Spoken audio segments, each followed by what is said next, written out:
नमस्कार, HN 24/7 देख रहे हैं आप। मैं हूं मनीष कुमार वर्मा। दोस्तों, हमारे खास प्रोग्राम सौभाग्यम में एक बार फिर से आप सभी का बहुत बहुत स्वागत है। दोस्तों, श्रावण मास चल रहा है। ऐसे में सावन का महीना राशियों पर किस तरह से प्रभाव डालता है, आज हम इस पर चर्चा करेंगे। और इसके लिए एक बार फिर से हमारे साथ स्टूडियो में मौजूद हैं मंजुली चंद्रा जी, जो कि एक टैरो कार्ड रीडर हैं और बात की जाए ये वैदिक एस्ट्रोलॉजर भी हैं।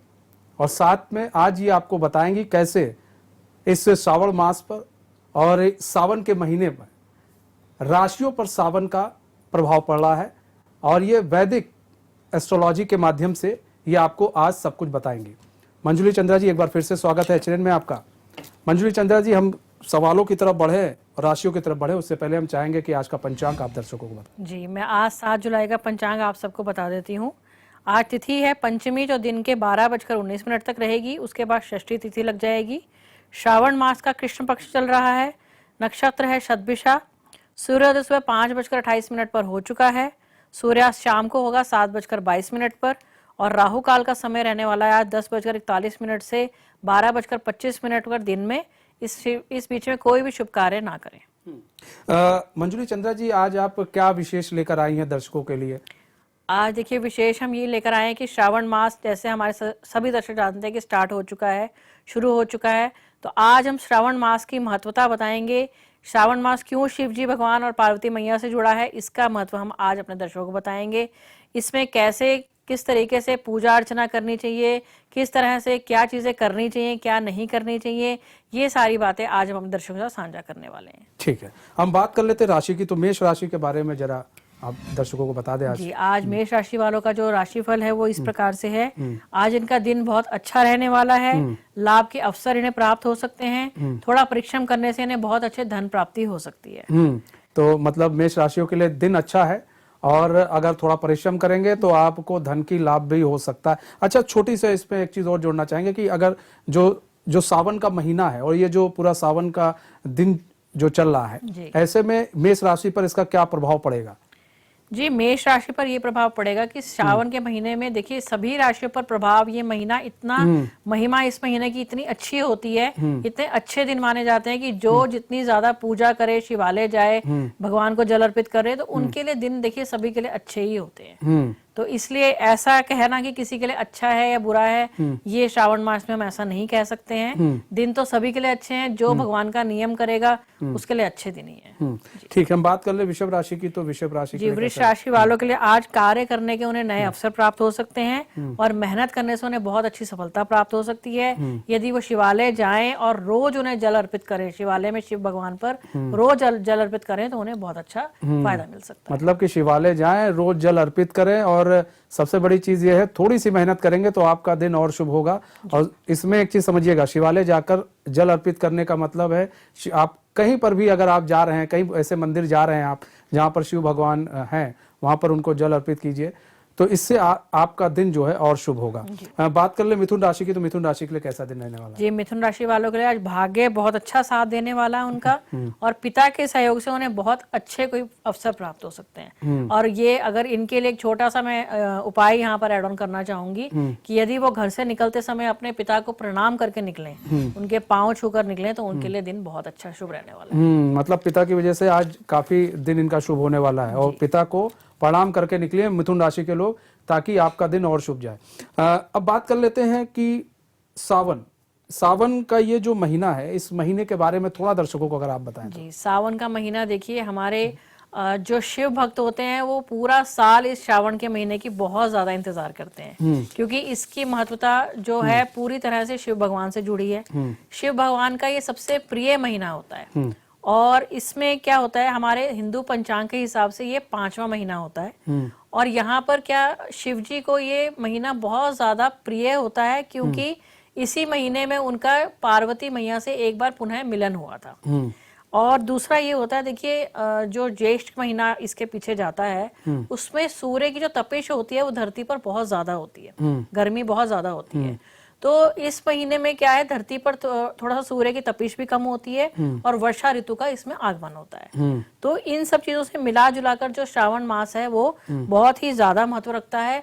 और मैं अपने दर्शकों को बताऊंगी, बहुत सारे दर्शकों को पता भी होगा, फिर भी हम बताएंगे ये जानकारी कि गुरु पूर्णिमा का पर्व जो 3 जुलाई को जा चुका है, उस पर्व से ये श्रावण मास की शुरुआत होती है। गुरु पूर्णिमा से मतलब शुरू हो जाता है गुरु पूर्णिमा से श्रावण मास शुरू हो जाता है। अच्छा, अब बात कर लें कर्क राशि की, तो कर्क राशि के लिए कैसा दिन है? कर्क राशि वालों के लिए देखिए थोड़ा सा आज कठिनाइयों वाला दिन रह सकता है, थोड़ा सा उन्हें परेशानियों का सामना करना पड़ सकता है। तो वो अपने मनोबल को थोड़ा अच्छा बनाएं, ताकि यदि कोई कठिनाई आज के दिन उनके जीवन में आए तो वो उसे अच्छे से निभा पाए, उससे निपट पाए। मतलब कर्क राशियों के जो लोग हैं उनका दिन कोई आज खास रहने वाला नहीं है, दिक्कत है, तो इसलिए थोड़ा बच बचा कर काम करें कर्क राशि के लोग। अच्छा, सिंह राशि की बात कर लें तो सिंह राशि वालों के लिए आज का दिन अच्छा रहने वाला है। आज उनके पारिवारिक जो संबंध हैं, जो आपस में विशेषता है, पत्नी पति के संबंध हैं, वो बहुत अच्छे मधुर रहने वाले हैं। परिवार में एक प्रसन्नता का माहौल रहेगा, एक खुशी का माहौल रहेगा। मतलब मधुरता बनी रहेगी, परिवार से अच्छे रिलेशन और अच्छे बॉन्ड होंगे आपके। ठीक है, कन्या राशि की बात कर लें। कन्या राशि वालों के लिए देखिए आज उनके कार्यस्थल पर या उनके घर में या कहीं पर आसपास की जगह में कोई ऐसे लोग उनके साथ उनके आसपास मौजूद है जो थोड़ा सा दुश्मनी वाला या थोड़ा सा नेगेटिव उनके लिए एक सोच रखते हैं। तो इस तरह के लोगों से उनका थोड़ा सा आज सामना हो सकता है, जिससे उनको थोड़ा सा बचना है। मतलब अपने जो इनके लिए नेगेटिव सोच रखते हैं उनसे बचना है। मतलब जो भी आपके दुश्मन है या आपको मालूम भी है कन्या राशि के लोग, ये आज उनको परास्त भी कर पाएंगे। अच्छा, आज के दिन परास्त भी कर पाएंगे। परास्त भी कर पाएंगे, लेकिन उनसे दूरी बनाए रखें तो ज्यादा बेहतर है। लेकिन अगर आपसे उलझेंगे या किसी तरह के आपके लिए गड्ढा खोदे, कहते हैं ना कि कोई किसी के लिए गलत काम के लिए गड्ढा खोदता है तो फिर उसी में गिर जाता है। तो कन्या राशि वालों के लिए ये शुभ संकेत है कि अगर आपका कोई दुश्मन आपके लिए गड्ढा खोदेगा तो खुद उसमें गिर जाएगा। अच्छा मंजुली जी, हम बात कर रहे हैं सावन के महत्व की, तो सावन का महत्व क्या है? देखिए सावन का महत्व सबसे ज्यादा यही है कि ये भगवान शिव और पार्वती जी से जुड़ा हुआ है। क्योंकि साल में देखिए वैसे तो सभी महीने जो हमारे 12 महीने होते हैं उनमें एक शिवरात्रि आती है जी, पर साल में 2 विशेषता है, ऐसी शिवरात्रि होती है जिनका बहुत बड़ा महत्व है।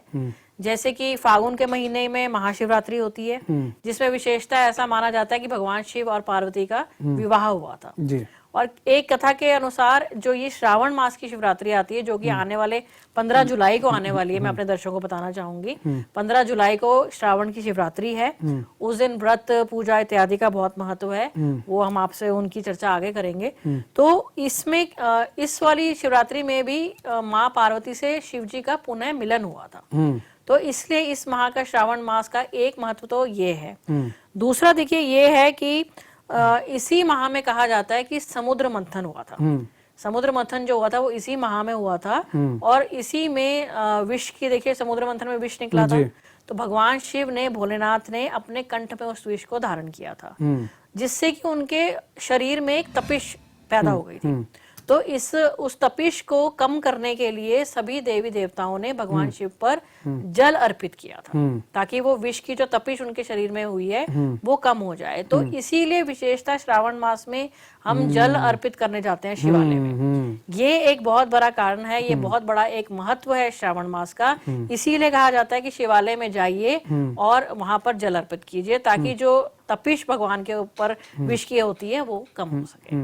और इससे फायदा आपको भी होता है दर्शकों, इस बात को आप हमेशा ध्यान रखें कि जो चीज बताई जा रही है अगर आप उस पर अमल करेंगे तो इसका फायदा आपको मिलेगा। जिस तरह से अभी मंजुली जी बता रही थी कि आप जाइए शिवलिंग पर जाकर आप जल अर्पित कीजिए, ऐसे तो भगवान के जो तपिश जो है वो कम होगी, और उससे फायदा आपको ये होगा जितना आप पूजा अर्चना करेंगे, आराधना करेंगे, उससे शिव भगवान खुश बहुत होते हैं। आज के दिन कहा जाता है शिव भगवान बहुत खुश होते हैं, और खासकर श्रावण मास में शिव भगवान अपने भक्तों पे बड़ा आशीर्वाद और अपनी कृपा जो है बनाते। अच्छा, इस बार कहा जा रहा है मंजुली जी की 2 महीने का श्रावण मास होगा। 2 महीने का श्रावण मास है, ये भी हम दर्शकों को बताना चाहते हैं कि ज्योतिष गणना के हिसाब से हर 3 साल में एक अधिक मास आता है जी, जिससे कि जनरल भाषा में लोग मलमास के नाम से भी जानते हैं, या कुछ जो आध्यात्मिकता से जुड़े लोग हैं वो उसे दूसरे नाम से भी जानते हैं, इसे पुरुषोत्तम मास भी कहा जाता है। तो ये एक ज्योतिष गणना का जो है ये सूर्य की राशि, सूर्य वर्ष को और चंद्र वर्ष को बैलेंस करने के लिए हर साल एक 11 दिन का इसमें विशेषतः एक डिफरेंस होता है। तो उसको बैलेंस करने के लिए हर 3 वर्ष में ये एक अधिक मास इसमें आता है। इस साल ये अधिक मास है जो कि मैं आपको बता देती हूँ 18 जुलाई से 16 अगस्त के बीच में है। तो इसलिए जो श्रावण मास है ये 2 महीने तक के लिए चला जाता है और इस बीच में आप सभी शिवालय जा सकते हैं, जल चढ़ा सकते हैं, पूजा अर्चना कर सकते हैं। सोमवार के व्रत जो लेते हैं श्रावण के वो भी लोग ले सकते हैं। वो देखिए वो क्षेत्र के हिसाब से डिपेंड करता है, इस क्षेत्र में इस चीज को माना जाता है या किस क्षेत्र में नहीं माना जाता है। अच्छा, जो 2 महीने का श्रावण मास आता है जी, इसका अपना क्या अलग महत्व है? हाँ देखिए अलग महत्व है क्योंकि श्रावण मास का कृष्ण पक्ष जो है वो पहले हमारा चलता है, फिर बीच में एक ही अधिक मास मलमास जिसे हम कहते हैं वो आ जाता है और उसके बाद श्रावण मास का जो शुक्ल पक्ष है वो इसके बाद आता है। अच्छा, तो 2 पक्ष जो श्रावण मास के शुद्ध श्रावण मास जिसे कहा जाता है वो इस अधिक मास के आगे और पीछे चला जाता है। तो ये इसलिए यहाँ पर महत्व हो जाता है कि जुड़ जाते हैं वो दोनों। तो जो शिव भक्त हैं या जो आध्यात्मिकता से जुड़े लोग होते हैं वो पूरा ये 2 महीना दान पुण्य, पूजा पाठ, गीता पाठ, ये सब कुछ चीजें सब करते हैं उसमें। अच्छा, इसमें जैसे व्रत जो लोग लेते हैं, जैसे 1 महीने का होता है तो 4 या ऐसे चीज 5 का भी आ गया तो व्रत होता है, तो ऐसे में ये जो व्रत है, व्रत की संख्या है वो बढ़ जाती है। जी, संख्या बढ़ जाती है और मैंने आपसे अभी कहा कि क्षेत्र पर ये निर्भर करता है। अच्छा। और ये लोगों पर निर्भर करता है। अब कई लोग तो ऐसा होंगे, हमारे दर्शक होंगे जिन्हें मलमास या अधिक मास के बारे में कोई जानकारी ही नहीं होगी, और कई ऐसे होते हैं जो बहुत ज्यादा इन चीजों से जुड़े हुए होते हैं, उन्हें इस चीज की जानकारी होती है। तो उसी हिसाब से लोग जो हैं अपनी धारणाओं के हिसाब से, अपनी मान्यताओं के हिसाब से इसमें व्रत करते हैं। बात कर लें अब हम मंजुली जी तुला राशि की। तो तुला राशि वालों का आज का राशिफल मैं बताती हूँ। इसमें बच्चों को, पढ़ने वाले बच्चों को शिक्षा में बहुत अच्छे लाभ मिलेंगे और पारिवारिक लोगों को संतान का सुख प्राप्त होगा। संतान की ओर से बहुत अच्छी कोई खुशखबरी प्राप्त हो सकती है। जी। मतलब कि जो तुला राशि के लिए एक अच्छा संदेश है, और जो गर्भवती महिला हैं और कई जो लोग हैं जो हो सकता है उनका गर्भ धारण कर लें, ऐसे मतलब आज योग्य बन रहा है तुला राशि के लिए। अच्छा, वृश्चिक राशि की बात कर रहे हैं। वृश्चिक राशि वाले देखिए कुछ विशेष लाभ प्राप्त हो सकते हैं आज।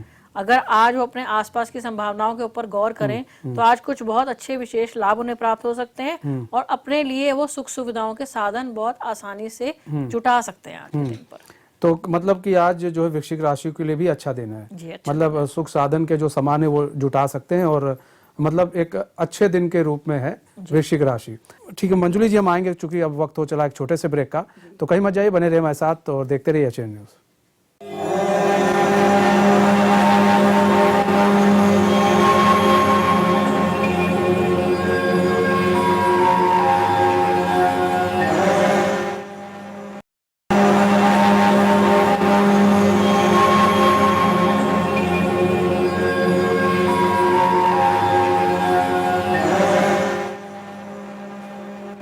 ब्रेक के बाद फिर स्वागत है आप सभी का सौभाग्य में। दर्शकों, हमारे पास कई सारे सवाल हैं, सावन का महीना चल रहा है, सवाल कई हैं। हमारे साथ मंजुली चंद्रा जी जुड़ी हुई हैं, उनके पास जाएं, उन सवालों को लेकर राशियों के बारे में उनसे पूछे। उससे पहले दर्शकों आपको बता दें कि अगर कोई भी टैरो कार्ड रीडर, कोई एस्ट्रोलॉजर, कोई अध्यात्म गुरु, कोई भी हमसे जुड़ना चाहता है या हमारे शो का हिस्सा बनना चाहता है तो टीवी स्क्रीन पर एक नंबर चल रहा है, एक मेल आईडी चल रही है, आप उस पर हमसे संपर्क कर सकते हैं।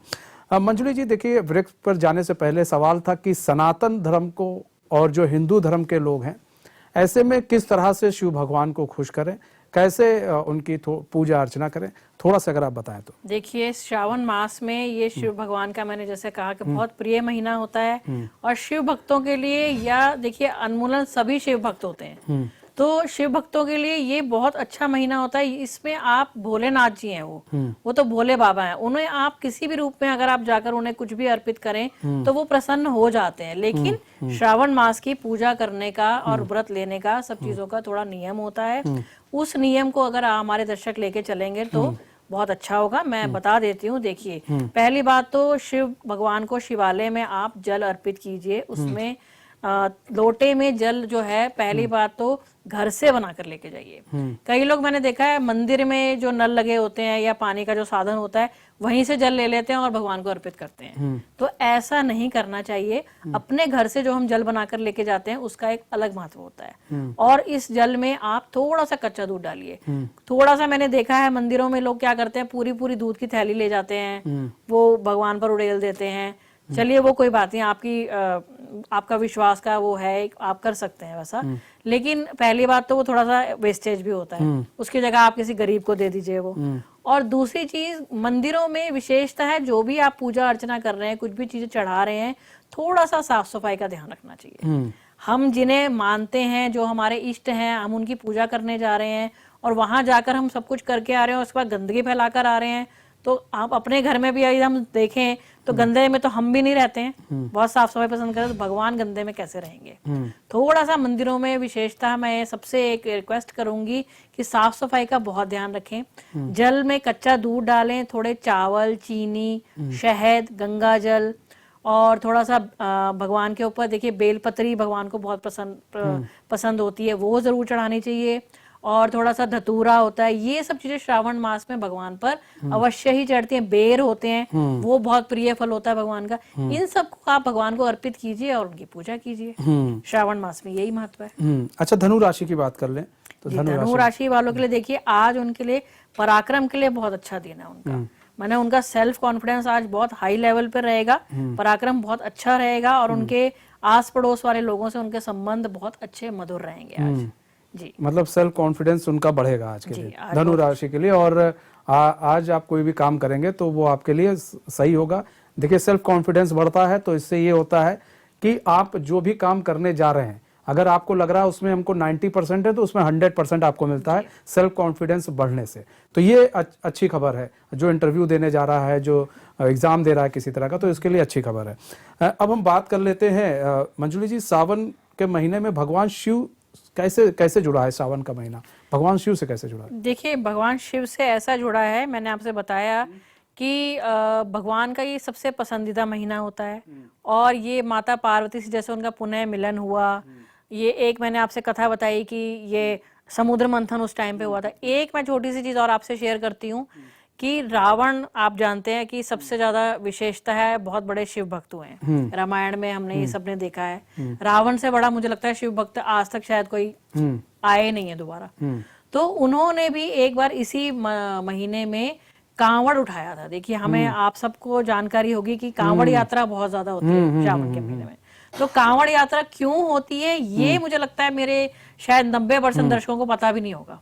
तो आज मैं थोड़ा सा इस चीज को साझा करती हूँ। इसके साथ एक कथा जुड़ी है। कथा तो मैं नहीं आपसे इतना शेयर करूंगी, बस उसको बताऊंगी कि जो रावण है वो उन्होंने इसी माह में कांवड़ यात्रा खुद की थी और गंगा जल लेके आए थे, विशेषता है शिवालय पर चढ़ाने के लिए। तो जो सबसे बड़े शिव भक्त है रावण, उन्होंने कांवड़ यात्रा करके गंगा जल लाकर इस श्रावण मास की जो शिवरात्रि होती है उस पर वो जल भगवान पर अर्पित किया था। इसीलिए जो जितने कांवड़िए होते हैं, हमारे जो कांवड़िए भाई होते हैं जो यात्रा करते हैं, वो भी विशेषता है गंगा जल लाकर शिवरात्रि जो हमारे आने वाले 15 जुलाई को आ रही है, श्रावण की शिवरात्रि, उसी दिन शिवालय में वो गंगा जल जो है वो अर्पित करने का महत्व है। अच्छा, एक चीज इसमें थोड़ा और समझेंगे हम कि ये जो मतलब जो कांवड़ यात्रा है, जो कांवड़ यात्रा की शुरुआत क्या मतलब रावण ने की थी? जी, कुछ इस तरह की कथा है प्रचलित की तभी से जो रावण ने ये भगवान पर कांवड़ करके और ये गंगा जल अर्पित किया था, तभी से है इसका एक ये महत्व है कि ये कांवड़िए जो है वो करते हैं। अच्छा, अब हम बात कर लेते हैं मकर राशि की। तो मकर राशि के लिए, मकर राशि वालों के लिए देखिए आज का दिन अच्छा है। आज उन्हें परिवार की तरफ से पूरा सहयोग प्राप्त होगा और परिवार की ही सहयोग से उन्हें धन लाभ की प्राप्ति भी हो सकती है। मतलब आज मकर राशि के लोगों को परिवार का पूरा सहयोग मिलेगा और उनके सहयोग से आज मकर राशि के लोगों को धन की प्राप्ति भी हो सकती है। धन के क्षेत्र में आज आप लोग का दिन शुभ है, कहीं से भी धन आ सकता है। कुंभ राशि की बात कर ले हम, हाँ, तो कुंभ राशि के लिए कैसा दिन रहने वाला है? देखिए, कुंभ राशि वालों के लिए आज थोड़ा सा अटपटा दिन है। आज उनका मन थोड़ा सा विचलित रहेगा और थोड़ी मन में उनके चंचलता रहेगी, जिस वजह से वो अपने कहते हैं ना कंफ्यूजन रहेगा दिमाग में और डिसीजन लेने में थोड़ी सी उनको आज प्रॉब्लम हो सकती है। मतलब थोड़ी आज उनको प्रॉब्लम है, डिसीजन नहीं ले पाएंगे, तो इसलिए डिसीजन ना लें तो ज्यादा बेहतर है कुंभ राशि के लोग। मीन राशि की बात कर लें। मीन राशि वालों के लिए आज देखिए उनके लिए खर्चे के योग बनते हैं। आज थोड़ा सा मन उनका कोई ऐसा हो सकता है कि कोई फालतू खर्चा, मैंने कोई मनोरंजन में खर्चा, घूमने फिरने में खर्चा, किसी भी प्रकार का वो खर्चा कर सकते हैं। तो आज का पूरा दिन उनके लिए खर्चे में जाने वाला है, वरना उनका पैसा उनके हाथ में आज टिकने वाला नहीं है। मतलब कि मीन राशि के लोगों के हाथ में आज पैसा नहीं टिकेगा, आज पूरा दिन खर्चे में रहने वाले हैं और खर्चा होता रहेगा आज। अच्छा मंजुली जी, अब हम बात कर लेते हैं कि हम लोग ने कांवड़ यात्रा की बात की, तो कांवड़ यात्रा से जुड़ी कई सारी चीजें हैं। अब इसमें हम लोग देखते हैं कि बड़े दूर दूर से लोग, बड़ी नदियों से लोग जल लेकर आते हैं, फिर शिव भगवान को चढ़ाते हैं। ऐसा क्यों? घर के बगल में भी होती है, वहां से भी लेकर जा सकते हैं। तो इतनी दूर और इतनी बड़ी नदियों का महत्व क्यों है इस पूरे उसमें? देखिए कांवड़ यात्रा जो एक ऐसा है, पहले तो कुछ साल पहले तो लोगों को कांवड़ यात्रा के बारे में ज्यादा जानकारी भी नहीं थी। कुछ पिछले 8-10 साल से मुझे लग रहा है ज्यादा ही लोगों को ये प्रचलन में भी आया है और लोगों को पता चलने लगा है कि कांवड़ यात्रा भी कुछ होती है। पहले भी बहुत बहुत बहुत समय से लोग कांवड़ यात्रा करते हैं, पर इतना उस समय इस चीज का वो कहते हैं ना महत्वता नहीं थी, या लोगों को इसके बारे में पता नहीं था। आपने ये पूछा कि घरों के आसपास भी छोटे जलाशय होते हैं, वहीं से जल लेकर क्यों शिवालय पर नहीं चढ़ाया जाता? देखिए अनमूलन हम लोग जो श्रावण मास का पूजा करते हैं वो हम अपने घर से जल ले जाते हैं, या आसपास जैसे मैंने बताया मंदिर के उससे भी ले जाते। लेकिन कांवड़ यात्रा क्यों विशेषता ऐसा है कि बड़े जलाशय से ही हमको लाना है, हरिद्वार से लाना है गंगा जल, या इलाहाबाद में जो हमारा प्रयागराज है वहीं से लाना है। ये एक तरीके से ना तपस्या होती है। ये जो लोग होते हैं जो कांवड़ यात्रा करते हैं, ये कोई अपनी मनोकामना मान लीजिए लेते हैं और उसपे ये उस चीज को ग्रहण करते हैं कि यदि मेरी ये मनोकामना फलित हो जाए तो मैं कांवड़ यात्रा करूं और मैं उस जगह से विशेषता लाकर भगवान पर जल चढ़ाऊं। तो ये आपने देखा भी होगा, आपको तो पता, सभी दर्शकों को पता होगा, कांवड़ यात्रा करना इतना आसान नहीं है। बहुत से लोग हैं जो नंगे पांव चलते हैं, बहुत से लोग हैं जो बिल्कुल आराम भी नहीं करते हैं, बहुत से लोग हैं जो फलाहारी रहते हैं। मैंने ये एक तरीके की तपस्या है। तो जो लोग बहुत अच्छे से इसे निभा जाते हैं वो समझ लीजिए सारी जिंदगी का एक फल प्राप्त कर लेते हैं और अंत में वो पक्का मोक्ष को प्राप्त होंगे। ये इसका मतलब। अच्छा, सावन में व्रत पूजा इत्यादि का क्या महत्व है, विशेषता क्या है? अगर हम व्रत रखते हैं या पूजा अर्चना करते हैं तो इसका किस तरह का महत्व है और क्या इसकी विशेषता है? देखिए इसकी विशेषता ये है कि श्रावण मास में हमारे भगवान शिव से जो दिन जुड़ा है वो है सोमवार। तो सोमवार का दिन जो हमारे श्रावण मास में जितने भी सोमवार आते हैं, वो 4 हो या 5 हो, वो उनका विशेष महत्व होता है कि जितने भी शिव भक्त होते हैं वो श्रावण के सोमवार का व्रत लेना बहुत अच्छा मानते हैं। मान लीजिए आप पूरा साल सोमवार के व्रत मान लीजिए आप नहीं करते हैं, पर यदि श्रावण मास के आप 4 या 5 जो भी सोमवार आते हैं, यदि उनका व्रत आप ले लेते हैं तो कहा जाता है कि पूरा साल का सोमवार के व्रत लेने का आपको फल उसमें प्राप्त हो जाता है। इसलिए ये सोमवार के व्रत लेने का नियम है उसमें। और पूजा तो लोग कई होते हैं जो सिर्फ सोमवार के दिन ही करते हैं, भगवान शिवालय जाते हैं, कई लोग पूरा महीना जाते हैं। तो ये देखिए अंतर तो अपने अपने अंतरात्मा का अंतर है ये कि आपको पूजा कैसे करनी है। मतलब कि अगर हम इस जैसे आता है सावन का महीना और 4 सोमवार अगर हम व्रत रखते हैं जी, तो मतलब वो पूरे साल के सोमवार के बराबर होता है ये 4 सोमवार। बिल्कुल। तो मतलब कहीं ना कहीं ये दर्शक देखिए, ये चीज समझने वाली है, हर कोई नहीं जानता है। इसको समझने वाली चीज है कि आप पूरे साल व्रत रखते हैं, ठीक है, आप रखते हैं, आपकी आस्था है, लेकिन अगर सावन के दिन आप 4 सोमवार को व्रत रखते हैं तो शिव भगवान उसको उससे ज्यादा प्रसन्न होते हैं और उसका महत्व तो बहुत है। ये हर कोई नहीं जानता है, इसको समझने वाली चीज है। अच्छा, एक चीज और हम मंजुली जी समझना चाहेंगे इसमें कि लोग व्रत तो रख लेते हैं, लेकिन व्रत को रखने की विधि क्या होती है? देखिए व्रत रखने की विधि ऐसा होती है कि जो कुछ लोग तो देखिए कन्याएं, जैसे ये भगवान शिव का जो व्रत है वो कुंवारी कन्याओं से भी जुड़ा हुआ होता है। कई कुंवारी कन्याएं जो होती हैं वो पूरे साल भर में कभी भी 16 व्रत लेती हैं भगवान के, तो उन्हें तो है जो मीठा लेना पड़ता है। व्रत लेने का नियम उनका ये होता है कि आपको खाना, नमक नहीं खाना है, सिर्फ मीठा भोजन लेना है। और श्रावण के जो व्रत होते हैं ये भी कुंवारी कन्याएं लेती हैं। जैसे मैंने आपसे कहा कि पूरा साल आप व्रत मत लीजिए, सावन के व्रत ले लीजिए, तो उनका सेम महत्व, आपको सेम उसका फल आपको मिलेगा। तो इनका व्रत लेने का जो नियम होता है वो और जैसे फलाहारी व्रत हम लेते हैं, जैसे हम नवरात्रों के व्रत लेते हैं, उसी प्रकार से ये श्रावण का व्रत होता है। आप चाहे तो फलाहारी भी ले सकते हैं, आप चाहे तो इसमें भोजन एक समय कर सकते हैं, उसमें आप अन्न का ग्रहण भी कर सकते हैं, लेकिन प्याज लहसुन वर्जित होता है। किसी भी व्रत में प्याज लहसुन तो आपको पता है वर्जित होता है। बस सादा भोजन खाइए और एक टाइम भोजन ग्रहण कीजिए। अच्छा मंजुली जी, इसमें कहा जाता है कि नमक का सेवन नहीं करना चाहिए। जी हाँ, कुछ लोग तो देखिए नियम लेते हैं ऐसा कि नमक का सेवन नहीं करते हैं, या फिर नमक कुछ लोग लेते हैं जो जैसे कुछ लोग होते हैं बिना नमक के नहीं रह पाते हैं, कुछ स्वास्थ्य संबंधित परेशानियां होती हैं कभी। तो सेंधा नमक जो होता है वो एक ऐसा नमक है जो आप हर व्रत में ग्रहण कर सकते हैं, उसका कोई परहेज नहीं होता। तो हम बात कर लें मंजुली जी, हम बात कर लें इसमें धतूरा बेलपत्र, इसका क्या महत्व है जब चढ़ाया जाता है? इसमें भगवान शिव को चढ़ाया जाता है, भांग भी चढ़ाया जाता है। जी, भांग भी चढ़ाया जाता है। देखिए शिव भगवान को ये सब कुछ अर्पित करने का पहली बात तो उन्हें ये सब प्रिय होता है, और जो भी लोग इसे अर्पित करते हैं शिवालय पर जाकर, वो उनकी कहीं ना कहीं किसी न किसी मनोकामना से जुड़ा हुआ होता है। तो अपनी मनोकामनाओं को फलित करने के लिए आप शिवालय पर ये बेलपत्री और ये सब चीजें भगवान पर चढ़ाएंगे तो आपकी मनोकामनाएं बहुत जल्दी पूर्ण होती हैं। मतलब ये शिव भगवान को, दर्शकों, ये बहुत अच्छा लगता है जब आप बेलपत्र चढ़ाते हैं। उनको पसंद है, बेलपत्र है, धतूरा है, भांग है, उनको बहुत पसंद है, और आप चढ़ाते हैं तो इससे वो खुश होते हैं, भगवान शिव खुश होते हैं। तो मंजुली जी, बहुत बहुत धन्यवाद हमारे साथ जुड़ने के लिए और अपना बहुमूल्य समय देने के लिए एक बार फिर से। तो दोस्तों देखिए, ये सावन का महीना चल रहा है। सावन के महीने में हम सौभाग्यम सावन स्पेशल लेकर आए हैं, और हम फिर कल जब चर्चा करेंगे तो सावन के अगले एपिसोड और अगले जब हम कल चर्चा करेंगे तो उसमें सावन के बारे में और भी चीज़ें हम जानेंगे। हमारे जो अगले जो भी इस वक्त हमारे साथ स्टूडियो में मौजूद होंगे उनसे हम सावन के बारे में और भी सावन के महत्व के बारे में जानने की कोशिश करेंगे। बहरहाल हमारे इस खास पेशकश में बस इतना है। मुझे दीजिए इजाज़त और देखते रहिए सौभाग्य। नमस्कार।